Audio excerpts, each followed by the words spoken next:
गुरुभ्यो नमः हरि ओम पूज्याय राघवेंद्राय सत्यधर्मव्रताय च ಭಜತಾಂ ಕಲ್ಪವೃಕ್ಷಾಯ ನಮತಾಂ ಕಾಮಧೇನವೇ.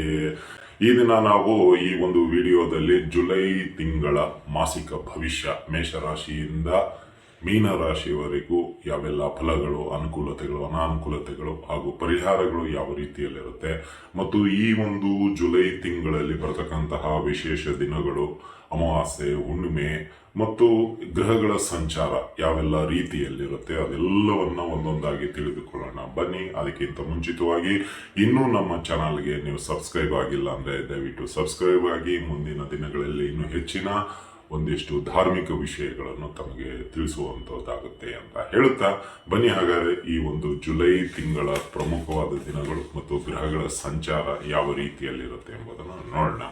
ಇಲ್ಲಿ ಜುಲೈ 1ನೇ ತಾರೀಕು ಶನಿ ಮೀನರಾಶಿಯಲ್ಲಿದ್ದಾರೆ, ರಾಹು ಕುಂಭರಾಶಿಯಲ್ಲಿದ್ದಾರೆ, ಚಂದ್ರ ಧನುಸ್ ರಾಶಿಯಲ್ಲಿ ಇದ್ದಾರೆ. ಇನ್ನು ಕುಜ ಬಂದ್ಬಿಟ್ಟು ವೃಷಭ ರಾಶಿಯಲ್ಲಿ, ರವಿ ಮಿಥುನ ರಾಶಿಯಲ್ಲಿ, ಒಂದೇ ರಾಶಿಯಲ್ಲಿ ಗುರು ಶುಕ್ರ ಬುಧ ಇದ್ದಾರೆ.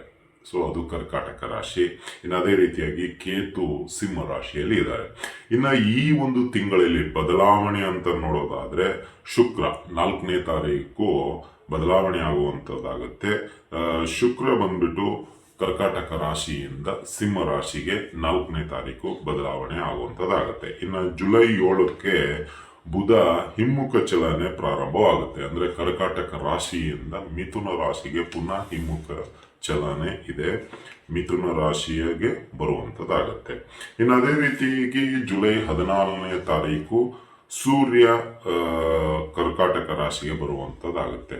ಸೊ ಸೂರ್ಯ ಒಂದು ಕರ್ಕಾಟಕ ರಾಶಿಗೆ ಬಂದಾಗ ವಿಶೇಷ ರೀತಿಯಲ್ಲಿ ಇರುತ್ತೆ. ಸೊ ಮಿಥುನ ರಾಶಿಯಿಂದ ಕರ್ಕಾಟಕ ರಾಶಿಗೆ ಸೂರ್ಯ 14ನೇ ತಾರೀಕು ಬರುವಂತವರಾಗ್ತಾರೆ. ಸೊ ಅದನ್ನೇ ಕರ್ಕಾಟಕ ಸಂಕ್ರಾಂತಿ ಅಂತಲೂ ಕರಿಬಹುದು. ಇನ್ನು ಜುಲೈ 24ನೇ ತಾರೀಕಿಗೆ ಮತ್ತೆ ಬುಧ ನೇರವಾಗಿ ಸ್ಥಾನವನ್ನ ಅವರು ಚಲನೆ ಮಾಡುವಂತವ್ರು ಆಗ್ತಾರೆ. ಸೊ ಈಗ ವಕ್ರ ಇರುತ್ತೆ ಕರ್ಕಾಟಕ ರಾಶಿಯಿಂದ ಮಿಥುನ ರಾಶಿಗೆ, ಬಟ್ ವಕ್ರಿಯನಾಗಿ ಸಂಚಾರ ಮಾಡ್ತಾ ಇರೋದ್ರಿಂದ ಸ್ವಲ್ಪ ಫಲಗಳು ಬೇರೆ ರೀತಿಯಲ್ಲಿರುತ್ತೆ. 24ನೇ ತಾರೀಕಿನಿಂದ ನೇರವಾಗಿ ಅವರು ಸಂಚಾರವನ್ನು ಪ್ರಾರಂಭ ಮಾಡುವಂಥವ್ರು ಆಗ್ತಾರೆ ಅಂತ ಹೇಳ್ಬೋದು. ಇನ್ನು ಈ ಒಂದು ಜುಲೈ ತಿಂಗಳಲ್ಲಿ ಬರ್ತಕ್ಕಂತಹ ಪ್ರಮುಖ ದಿನಗಳು ಅಂತ ನೋಡೋದಾದ್ರೆ ಮೊದಲನೆಯದು ಯೋಗಿನಿ ಏಕಾದಶಿ ಜುಲೈ 10ನೇ ತಾರೀಕು ಇದೆ. ಅದೇ ನಂತರ ಮುಗಿದ ನಂತರ 14ನೇ ತಾರೀಕು ಅಮಾವಾಸ್ಯೆ ಇದೆ. ಇದೇ ಒಂದು ಜುಲೈ 14ನೇ ತಾರೀಕು ಅಮಾವಾಸ್ಯೆ ಇದೆ. 13ನೇ ತಾರೀಕು ಸಾಯಂಕಾಲ 6:43 ಅಮಾವಾಸ್ಯೆ ಬರುತ್ತೆ. 14ನೇ ತಾರೀಕು ಪೂರ್ಣವಾಗಿ ಅಮಾವಾಸ್ಯೆ ಇರುವಂತದ್ದಾಗುತ್ತೆ. ಇನ್ನು ಅದೇ ರೀತಿಯಾಗಿ ಜಗನ್ನಾಥ ರಥಯಾತ್ರೆ ಜುಲೈ 16ನೇ ತಾರೀಕು ಆಗುತ್ತೆ. ಅದೇ ಸೂರ್ಯ ಮಿಥುನ ರಾಶಿಯಿಂದ ಕರ್ಕಾಟಕ ರಾಶಿಗೆ ಬರುವಂತದ್ದು, ಅಂದ್ರೆ ಕರ್ಕಾಟಕ ಸಂಕ್ರಾಂತಿ ಅಂತ ಕರೆಯಲಾಗುತ್ತೆ. ಆ ಒಂದು ದಿನದಲ್ಲೇ ಈ ಪುರಿ ಜಗನ್ನಾಥ ರಥೋತ್ಸವ ನಡೆಯುವಂಥದ್ದಾಗತ್ತೆ ಅಂತಾನೆ ಹೇಳ್ಬೋದು. ಇನ್ನು ಅದೇ ರೀತಿಯಾಗಿ ದೇವಶಯನಿ ಏಕಾದಶಿ, ಆಷಾಢ ಏಕಾದಶಿ ಅಂತ ಕರೆಯಲಾಗುತ್ತೆ. ಅದನ್ನ ಜುಲೈ 25ನೇ ತಾರೀಕು ಬರುವಂಥದ್ದಾಗುತ್ತೆ. ಇನ್ನು ಹುಣ್ಣಿಮೆ 29ನೇ ತಾರೀಕು ಬರುತ್ತೆ. ಅದನ್ನ ಗುರು ಪೂರ್ಣಿಮಾ ಹುಣ್ಣಿಮೆ ಅಂತಲೂ ಕರೆಯುತ್ತೆ, ವೇದವ್ಯಾಸ ಹುಣ್ಣಿಮೆ ಅಂತಲೂ ಕರೆಯಲಾಗುತ್ತೆ ಅಂತ ಹೇಳ್ಬೋದು. ಇದಿಷ್ಟು ಗ್ರಹಗಳ ವಿಚಾರಗನುಗುಣವಾಗಿ ಗ್ರಹಗಳ ಸಂಚಾರ ಮತ್ತು ಪ್ರಮುಖವಾದ ದಿನಗಳು ಇವೆಲ್ಲವೂ ಒಳಗೊಂಡಂತೆ. ಇನ್ನು ಜಾತಕ ವಿಮರ್ಶೆ, ಉಪನಯನ, ಗೃಹ ಪ್ರವೇಶ, ನಾಮಕರಣ, ಇನ್ನಿತರ ಶುಭ ಕಾರ್ಯಗಳಿಗೆ, ವಾಸ್ತು ಸಲಹೆ ಸೂಚನೆಗಳಿಗೆ, ಏನಾದರೂ ಸಂದೇಹ ಸಲಹೆ ಸೂಚನೆಗಳು ಅಥವಾ ಜಾತಕಕ್ಕೆ ಸಂಬಂಧಪಟ್ಟಂತಹ ಪರಿಹಾರಗಳು ಏನಾದರೂ ತಿಳಿದುಕೊಳ್ಳೋದಿದ್ರೆ ನಮ್ಮ ವೈಯಕ್ತಿಕ ನಂಬರ್ ಆದ 7676762066 ಈ ನಂಬರಿಗೆ ಕರೆ ಮಾಡಿ ನಿಮ್ಮ ಒಂದು ಸಮಸ್ಯೆಗಳಿಗೆ ಪರಿಹಾರವನ್ನು ತೆಗೆದುಕೊಳ್ಳಬಹುದು ಅಂತ ತಿಳಿಸುತ್ತಾ ಬನ್ನಿ. ಹಾಗಾದರೆ ಈಗ ಮೇಷರಾಶಿಯಿಂದ ಮೀನ ರಾಶಿಯವರೆಗೂ ಒಂದೊಂದು ರಾಶಿಯನ್ನ ವಿವರವಾಗಿ ತಿಳಿದುಕೊಳ್ಳೋಣ ಬನ್ನಿ.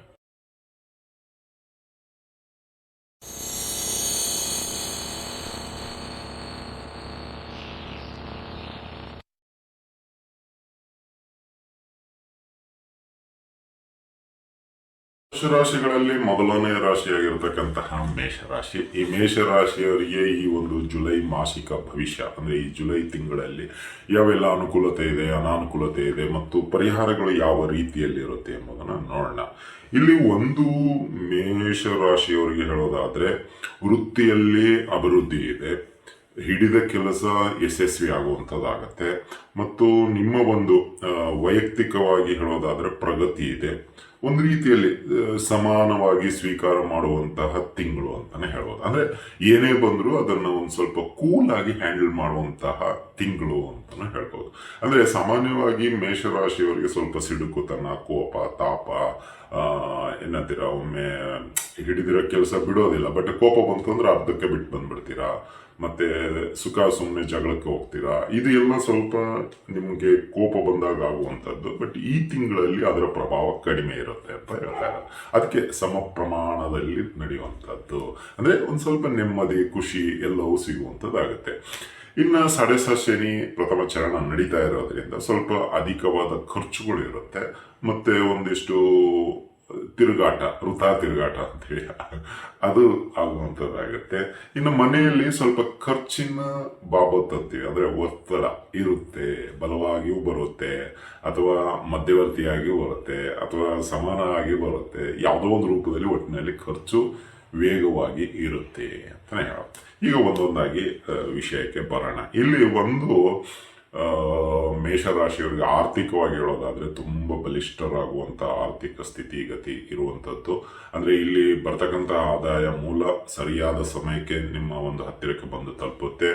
ನಿಮ್ಮ ಕೈಗೆ ಬಂದ ಕ್ಷಣದಂತರನೇ ನಿಮ್ಮದೇ ಆದಂತ ಆಟ ಉಪಚಾರ ಅಂತೀವಲ್ಲ, ಅದು ಪ್ರಾರಂಭವಾಗುವಂತದ್ದಾಗತ್ತೆ. ಈ ಒಂದು ಸಮಯದಲ್ಲಿ ನಿಮ್ಮ ಒಂದು ಆರ್ಥಿಕ ಸಂಬಂಧಪಟ್ಟಂತೆ ಕೆಲವು ಪ್ರಮುಖ ನಿರ್ಧಾರಗಳನ್ನು ತೆಗೆದುಕೊಳ್ತೀರಾ, ಒಂದಿಷ್ಟು ಪ್ಲಾನ್ ಮಾಡಲು ಪ್ರಯತ್ನ ಮಾಡ್ತೀರಾ. ಬಟ್ ಈ ಖರ್ಚುಗಳು ಬಲವಾಗಿ ಬರ್ತಾ ಇರೋದ್ರಿಂದ ಅದನ್ನ ಪೋಸ್ಟ್ಪೋನ್ ಆಗ್ತೀರಾ. ಅಂದ್ರೆ ಒಂದೇನೋ ಒಂದು ಸ್ಮಾಲ್ ಸೇವಿಂಗು, ಮತ್ತೊಂದು ಮುಗ್ದೊಂದು ಅದನ್ನ ಮಾಡಲು ಪ್ರಯತ್ನ ಮಾಡ್ತೀರಾ. ಬಟ್ ಅದು ದುಡ್ಡು ಸಾಲದೇ ಇರೋದ್ರಿಂದ ಮುಂದಿನ ತಿಂಗಳು ನೋಡಿದ್ರಾಯ್ತು ಅಂತ ಪೋಸ್ಟ್ಪೋನ್ ಹಾಕುವಂಥದ್ದಾಗತ್ತೆ. ಇದು ಒಂದಿಷ್ಟು ಆರ್ಥಿಕಗೆ ಸಂಬಂಧಪಟ್ಟಂತೆ. ಇನ್ನು ವೃತ್ತಿಯಲ್ಲಿ ನೋಡೋದಾದ್ರೆ ವೃತ್ತಿಯಲ್ಲಿ ತುಂಬಾ ಅನುಕೂಲಕರ ಇದೆ. ನಿಮಗೆ ಯಾರೆಲ್ಲ ಕೆಲಸ ಮಾಡ್ತಾ ಇದ್ದೀರಾ, ಕಂಪನಿಯಲ್ಲೋ, ಗೌರ್ಮೆಂಟು, ಪ್ರೈವೇಟು, ಎಲ್ಲೇ ಮಾಡ್ತಾ ಇರಿ, ಈ ತಿಂಗಳಲ್ಲಿ ನಿಮ್ಮನ್ನ ತುಂಬಾ ಜನ ಗುರುತಿಸ್ತಾರೆ. ಅಂದ್ರೆ ನಿಮ್ಮ ಒಂದು ಕೆಲಸ ಕಾರ್ಯಗಳು ಎಲ್ಲರಿಗೂ ಇಷ್ಟ ಆಗುವಂಥದ್ದಾಗತ್ತೆ. ಮತ್ತೆ ನಿಮಗೆ ಇಷ್ಟವಾಗಿರತಕ್ಕಂತಹ ಕೆಲಸವೇ ಸಿಗುವಂಥದ್ದಾಗತ್ತೆ. ಅಂದ್ರೆ ಏನೋ ಒಂದು ಮಿಸ್ ಆಗಿರುತ್ತೆ ಹೋದ ತಿಂಗಳು ಜನವರಿಯಲ್ಲೋ ಫೆಬ್ರವರಿಯಲ್ಲೋ ನಿಮ್ಗೆ ಅದೇ ಕೆಲಸ ಬೇಕಾಗಿರುತ್ತೆ. ಈ ತಿಂಗಳಲ್ಲಿ ಅದು ಸಿಗುವಂಥದ್ದು ಇದೆ. ಅಂದ್ರೆ ಕರೆದು ಅವರೇ ಆಫರ್ ಕೊಡಬಹುದು, ಅಥವಾ ಏನೋ ನಿಮಗೆ ಆ ಒಂದು ರೋಗಿ ಬಯಸಿದ್ದು ಹಾಲನ್ನ ಡಾಕ್ಟರ್ ಹೇಳಿದ್ದು ಹಾಲನ್ನ ನಂಗೆ ನಿಮಗೆ ಈ ಒಂದು ಇದರಲ್ಲಿ ಒಳ್ಳೆ ಅನುಕೂಲಕರವಾಗಿರುತ್ತೆ ಅಂತಾನೆ ಹೇಳ್ಬೋದು.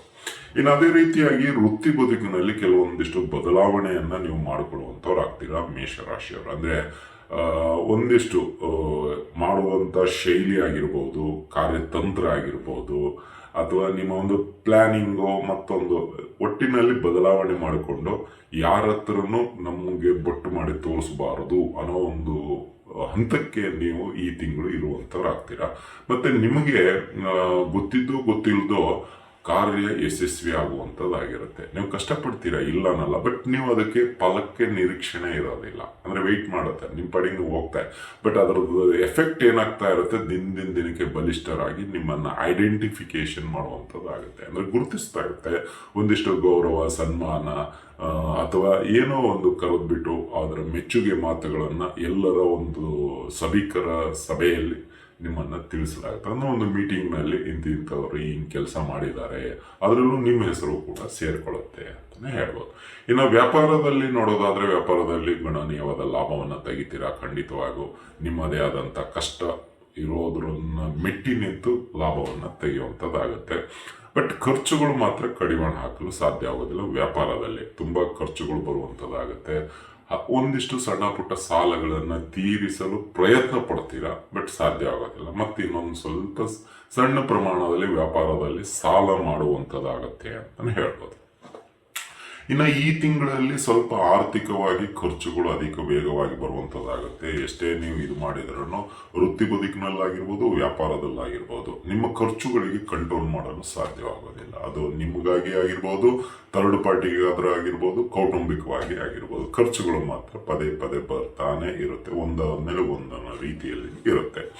ಇನ್ನು ಕೌಟುಂಬಿಕವಾಗಿ ನೋಡೋದಾದ್ರೆ ಈ ಒಂದು ತಿಂಗಳಲ್ಲಿ ಕುಟುಂಬ ಸದಸ್ಯರ ಒಂದು ಅನ್ಯೋನ್ಯತೆ ಇರುತ್ತೆ, ಮತ್ತೆ ಎಲ್ಲರ ಸಹಕಾರ ನಿಮಗೆ ಸಿಗುವಂತದ್ದಾಗುತ್ತೆ. ನೀವು ಕೂಡ ಅವರ ಒಂದು ಕಷ್ಟಕ್ಕೆ ಭಾಗಿಯಾಗ್ತೀರಾ, ಅವರು ನಿಮ್ಮ ಕಷ್ಟಕ್ಕೆ ಭಾಗಿಯಾಗುವಂತಾಗ್ತಾರೆ. ಸಣ್ಣ ಪುಟ್ಟ ಮನಸ್ತಾಪಗಳನ್ನ ಮಾತುಕತೆಯಲ್ಲಿ ಬಗೆಹರಿಸಿಕೊಳ್ಳುವಂತದ್ದಾಗುತ್ತೆ ಮತ್ತು ನಿಮ್ಮ ಕೋಪತಾಪಗಳು ನಿಗ್ರಹಗಳಾಗುತ್ತೆ. ಅಂದ್ರೆ ಅದೆಲ್ಲೋ ನ್ಯೂಟ್ರಲ್ಗೆ ಬರುವಂತದ್ದಾಗಿರುತ್ತೆ. ಹೀಗಾಗಿ ಮನೆಯ ಕುಟುಂಬ ಸದಸ್ಯರೆಲ್ಲರೂ ನಿಮ್ಮನ್ನ ಈ ತಿಂಗಳು ಹೊಗಳಲು ಪ್ರಾರಂಭ ಮಾಡ್ತಾರೆ ಅಂತ ಹೇಳ್ಬೋದು. ಇನ್ನ ಈ ಒಂದು ತಿಂಗಳಲ್ಲಿ ವಿದ್ಯಾರ್ಥಿಗಳಿಗೆ ನೋಡೋದಾದ್ರೆ ತುಂಬಾ ಭವಿಷ್ಯ ಇದೆ, ತುಂಬಾ ಚೆನ್ನಾಗಿದೆ. ಓದುವಂತ ಆಸಕ್ತಿ ಚೆನ್ನಾಗಿ ಬೆಳೆಸ್ಕೊಳ್ಳುವಂಥದ್ದಾಗತ್ತೆ. ಒಂದು ಗುರಿ ಇಟ್ಕೊಂಡು ನೀವು ಓದುವಂತ ಹಂತಕ್ಕೆ ಬರ್ತೀರಾ. ಪ್ರತಿಯೊಂದನ್ನು ನೀವು ತರ್ಕ ಮಾಡಿ ಅದನ್ನ ಅರ್ಥ ಮಾಡ್ಕೊಳ್ತೀರಾ. ಸೊ ಹೀಗಾಗಿ ನಿಮ್ಮ ಮೆಮೊರಿ ಪವರ್ ತುಂಬಾ ಶಾರ್ಪ್ ಆಗುವಂತ ಸಮಯ ಈ ಒಂದು ಜುಲೈ ತಿಂಗಳು ಅಂದ್ರೂ ತಪ್ಪಾಗೋದಿಲ್ಲ ಅಂತಾನೆ ಹೇಳ್ಬೋದು. ಇನ್ನು ಅದೇ ರೀತಿಯಾಗಿ ಈ ಒಂದು ತಿಂಗಳಲ್ಲಿ ಯೋಗಗಳು ಅಂತ ಕೂಡಿ ಬರುವಂತದ್ದಂತ ನೋಡೋದಾದ್ರೆ ಈ ತಿಂಗಳಲ್ಲಿ ನಿಮಗೆ ಒಂದಿಷ್ಟು ಆರ್ಥಿಕವಾಗಿ ಯೋಗ ಕೂಡಿ ಬರುವಂತದ್ದಾಗುತ್ತೆ. ಅಂದ್ರೆ ಅಚಾನಕ್ ಆಗಿ, ಆಕಸ್ಮಿಕವಾಗಿ, ಸಡನ್ ಆಗಿ, ದೀರ್ಘವಾಗಿ ಹಣಕಾಸು ಬರುವಂತದ್ದಾಗುತ್ತೆ. ಅಂದ್ರೆ ಹಣ ಬರುವಂತದ್ದಾಗುತ್ತೆ. ಯಾವುದೋ ಒಂದು ರೂಪದಲ್ಲಿ ನೀವು ಲೋನ್ ಅಪ್ಲೈ ಮಾಡಿರ್ಬೋದು, ಅಥವಾ ನೀವು ಹಳೆಯ ಕೆಲಸಕ್ಕೆ ಇನ್ನೂ ಕೂಲಿ ಸಿಕ್ಕಿರೋದಿಲ್ಲ ಅಂತ ಅನ್ಕೊಳ್ಳಿ. ಅಂದ್ರೆ ಏನೋ ಓವರ್ ಟೈಮ್ ಮಾಡಿರ್ತೀರಾ, ಅದರ ದುಡ್ಡು ಬಂದಿರಲ್ಲ, ಈಗ ಬರುವಂತದ್ದಾಗ್ಬಹುದು. ಅಥವಾ ಯಾರಿಗೋ ದುಡ್ಡು ಕೊಟ್ಟಿರ್ತೀರಾ, ಅದು ಲಾಕ್ ಆಗಿರುತ್ತೆ, ಬಿಡುಗಡೆ ಆಗಿರೋದಿಲ್ಲ, ಅಥವಾ ಏನೋ ಒಂದಾಗಿರುತ್ತೆ, ಅದು ಬರುವಂತದ್ದಾಗಿರ್ಬೋದು. ಇದು ಒಂದು ಯೋಗ ನಿಮಗೆ ಕೂಡಿ ಬರುವಂತದ್ದಾಗತ್ತೆ ಅಂತ. ಇನ್ನು ಆರೋಗ್ಯದ ವಿಷಯಕ್ಕೆ ಬರೋದಾದ್ರೆ ಈ ತಿಂಗಳು ಸ್ವಲ್ಪ ಮಧ್ಯಭಾಗದಲ್ಲಿ, ಅಂದ್ರೆ ಈ ಒಂದು ಅಮಾವಾಸ್ಯೆ ಟೈಮ್ ಅಲ್ಲಿ ಮತ್ತು ಅಮಾವಾಸ್ಯೆ ಕಳೆದ ನಂತರ ಒಂದು 3-4 ದಿನಗಳ ಕಾಲ ಆರೋಗ್ಯದಲ್ಲಿ ಏರುಪೇರು ಉಂಟಾಗುತ್ತೆ. ಸ್ವಲ್ಪ ಜ್ವರಾದಿಗಳು, ಆಫ್ ಹೆಡ್ಡೇಕು, ಹಲ್ಲು ನೋವು, ಈ ಕಣ್ಣು ನೋವುಗಳು, ಸೊಂಟ ನೋವು, ಈ ಒಂದಿಷ್ಟು ನೋವುಗಳು ನಿಮಗೆ ತೊಂದರೆ ಒಂದು ವಾರಗಳ ಕಾಲ ಕೊಡುತ್ತೆ. ಅಮಾವಾಸ್ಯೆ 3 ದಿನ ಈ ಕಡೆ, ಅಮಾವಾಸ್ಯೆ ಕಳೆದ ನಂತರ 3 ದಿನ ಆ ಕಡೆ, ಒಂದು ವಾರ ಹೆಚ್ಚು ಕಡಿಮೆ ನಿಮಗೆ 13ರಿಂದ 19ನೇ ತಾರೀಕುವರೆಗೂ ಹೆಚ್ಚು ಕಡಿಮೆ ಇರುವಂತದ್ದಾಗುತ್ತೆ ಅಂತಾನೆ ಹೇಳ್ಬೋದು. ಹಾಗಾಗಿ ಆರೋಗ್ಯದಲ್ಲಿ ಸ್ವಲ್ಪ ಹುಷಾರಾಗಿ ಇರಬೇಕಾಗತ್ತೆ ಮೇಷರಾಶಿಯವರು. ಇನ್ನು ಈ ಒಂದು ಸಮಯದಲ್ಲಿ ನಿಮಗೆ ಖರ್ಚುಗಳು ವಿಪರೀತ ಬರೋದಲ್ಲದೆ ಕೆಲವು ಒಂದಿಷ್ಟು ಖರ್ಚುಗಳು ನಿಮಗೆ ಮಾನಸಿಕ ಒತ್ತಡಗಳನ್ನ ತಂದು ಒಡ್ಡುತ್ತೆ. ಅಂದ್ರೆ ಆ ಖರ್ಚುಗಳು ಬೇಡದೇ ಆಗಿರುತ್ತೋ ಅಂತ ತುಂಬಾ ಯೋಚನೆ ಮಾಡುವಂತವ್ರಾಗ್ತೀರಾ. ಇದರಿಂದ ಸ್ವಲ್ಪ ಸಮಯ ವ್ಯರ್ಥವಾಗುತ್ತೆ ಅಂತಾನೆ ಹೇಳ್ಬೋದು. ಇದಾಗಿತ್ತು ಈ ಒಂದು ಜುಲೈ ತಿಂಗಳ ಮೇಷರಾಶಿಯವರ ಭವಿಷ್ಯ. ಇನ್ನು ಪರಿಹಾರಗಳ ವಿಷಯಕ್ಕೆ ಬರೋದಾದ್ರೆ ಈ ಒಂದು ಜುಲೈ ತಿಂಗಳಲ್ಲಿ ಸಾಧ್ಯವಾದಷ್ಟು ವಿಷ್ಣು ಸಹಸ್ರನಾಮ ಸ್ತೋತ್ರವನ್ನು ಪಠನೆ ಮಾಡಿ ಪ್ರತಿ ಶನಿವಾರ ಶನಿದೇವರ ದರ್ಶನದ ಜೊತೆಗೆ ಆಂಜನೇಯ ಸ್ವಾಮಿಯ ದರ್ಶನವೂ ಮಾಡಿ, ಆಂಜನೇಯಗೆ ತುಳಸಿ ಅರ್ಚನೆಯನ್ನ ನಿಮ್ಮ ಹೆಸರಿನಲ್ಲಿ ಮಾಡಿಸಿ, ಮತ್ತು ಈ ಒಂದು ಭಾನುವಾರ ಬರ್ತಕ್ಕಂತಹ ಜುಲೈ ತಿಂಗಳಲ್ಲಿ ಎಷ್ಟು ಭಾನುವಾರ ಬರುತ್ತೋ ಅಷ್ಟು ಭಾನುವಾರ ಸಾಧ್ಯವಾದಷ್ಟು ಹಸುಗಳಿಗೆ ಆಹಾರವನ್ನ ನೀಡಿ. ಇದರಿಂದ ಕೆಲವು ಜಟಿಲವಾದ ಸಮಸ್ಯೆಗಳು ದೂರವಾಗುತ್ತೆ ಮತ್ತು ನಿಮಗೆ ಕಠಿಣವಾಗಿರತಕ್ಕಂತಹ ಕೆಲವು ಸಂಬಂಧಗಳಾಗಿರ್ಬೋದು, ಕೆಲಸಗಳಾಗಿರ್ಬೋದು ಸುಲಭವಾಗುವಂಥದ್ದಾಗತ್ತೆ ಅಂತಾನೆ ಹೇಳುತ್ತೆ. ಇದಾಗಿತ್ತು ಮೇಷರಾಶಿಯವರ ಜುಲೈ ತಿಂಗಳ ಮಾಸಿಕ ಭವಿಷ್ಯ. ಈ ಭವಿಷ್ಯ ನಿಮ್ಗೆ ಇಷ್ಟ ಆಗಿದ್ರೆ ಲೈಕ್ ಮಾಡಿ, ಜಾಸ್ತಿ ಇಷ್ಟ ಆಗಿದ್ರೆ ಶೇರ್ ಮಾಡಿ, ಹಾಗೂ ಕಮೆಂಟ್ಸ್ ಬಾಕ್ಸಲ್ಲಿ ನಿಮ್ಮ ಒಂದು ರಾಶಿಗೆ ಸಂಬಂಧಪಟ್ಟಂತೆ ಇನ್ನೂ ಏನಾದರೂ ತಿಳಿಸ್ಬೇಕಾಗಿದೆಯಾ ಕಮೆಂಟ್ ಬಾಕ್ಸಲ್ಲಿ ತಿಳಿಸಿ ಅಂತ ಹೇಳ್ತಾ ಇಲ್ಲಿಗೆ ವಿಷಯ ಮುಗಿಸ್ತಾ ಇದ್ದೀವಿ. ಖಂಡಿತವಾಗಿಯೂ ಈ ಒಂದು ವಿಡಿಯೋ ನೀವು ನಿಮ್ಮ ಸ್ನೇಹಿತರಿಗೆ, ಕೌಟುಂಬಿಕ ಸದಸ್ಯರಿಗೆ ಫಾರ್ವರ್ಡ್ ಮಾಡಿ ಅಂತ ಹೇಳುತ್ತಾ, ಅಥವಾ ಶೇರ್ ಮಾಡಿ ಅಂತ ಹೇಳುತ್ತಾ ಇಲ್ಲಿ ವಿಷಯ ಮುಗಿಸ್ತಾ ಇದ್ವಿ. ಶುಭವಾಗ್ಲಿ, ಶುಭಮಸ್ತು, ಶುಭಂ ಭೂಯಾತ್, ಸರ್ವೇ ಜನಃ ಸುಖಿನೋ ಭವಂತು.